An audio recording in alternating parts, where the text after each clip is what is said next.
തൃശൂരിൽ 50ഓളം യൂത്ത് കോൺഗ്രസ് പ്രവർത്തകർ ബി.ജെ.പിയിലേക്ക്. പ്രവർത്തകരെ സ്വീകരിക്കാൻ പത്മജ വേണുഗോപാൽ.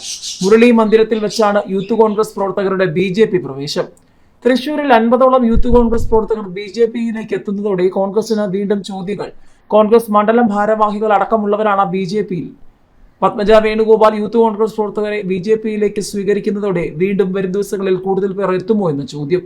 കെ കരുണാകരൻ അന്ത്യവിശ്രമം കൊള്ളുന്ന മുരളി മന്ദിരത്തിൽ വെച്ചാണ് യൂത്ത് കോൺഗ്രസ് പ്രവർത്തകരുടെ ബി.ജെ.പി അംഗത്വം എടുക്കൽ. അതേസമയം പ്രധാനമന്ത്രി നരേന്ദ്രമോദിയുടെ തൃശൂർ സന്ദർശനത്തെ വിമർശിച്ച എം വി ഗോവിന്ദന് മറുപടിയുമായി കെ സുരേന്ദ്രനും രംഗത്ത് വന്നിട്ടുണ്ട്.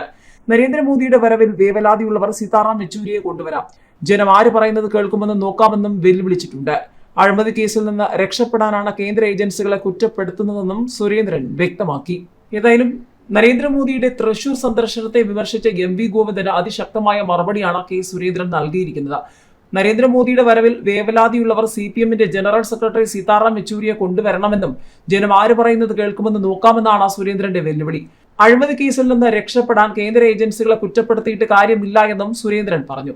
അതേസമയം സ്വർണമെന്ന് പറഞ്ഞ ചെമ്പ് കിരീടം നൽകി ദൈവത്തെയും പറ്റിച്ചയാളാണ് ബി.ജെ.പി സ്ഥാനാർത്ഥി സുരേഷ് ഗോപിയെന്നും മത്സരിക്കാൻ എത്തിയപ്പോഴേ തോറ്റുവെന്നും CPM സംസ്ഥാന സെക്രട്ടറി എം വി ഗോവിന്ദൻ പറഞ്ഞിരുന്നു. പ്രധാനമന്ത്രി നരേന്ദ്രമോദി തൃശൂരിൽ താമസിച്ചാലും സുരേഷ് ഗോപി ജയിക്കാൻ പോകുന്നില്ലെന്നും അദ്ദേഹം പറഞ്ഞിരുന്നു. കരുവന്നൂരിന്റെ പേര് പറഞ്ഞാണ് മോദി തൃശൂരിൽ എത്തുന്നത്. അതുകൊണ്ടൊന്നും കേരളത്തിലെ ലക്ഷ്യം പൂർത്തിയാക്കാൻ കഴിയില്ല. തൃശൂരിൽ കരുവന്നൂർ പ്രശ്നം ഉയർത്തിയിട്ട് ഒരു കാര്യവുമില്ല. അവിടുത്തെ പ്രശ്നങ്ങൾ പരിഹരിച്ചു. ഇപ്പോൾ പ്രവർത്തനം സാധാരണ നിലയിലായി. ഇഡിക്കൊപ്പം ഇപ്പോൾ ഇൻകം ടാക്സും വന്നു. അവരുടെ കയ്യിൽ നരേന്ദ്രമോദിയുടെ വാളാണെന്നും എം വി ഗോവിന്ദൻ വിമർശിച്ചു.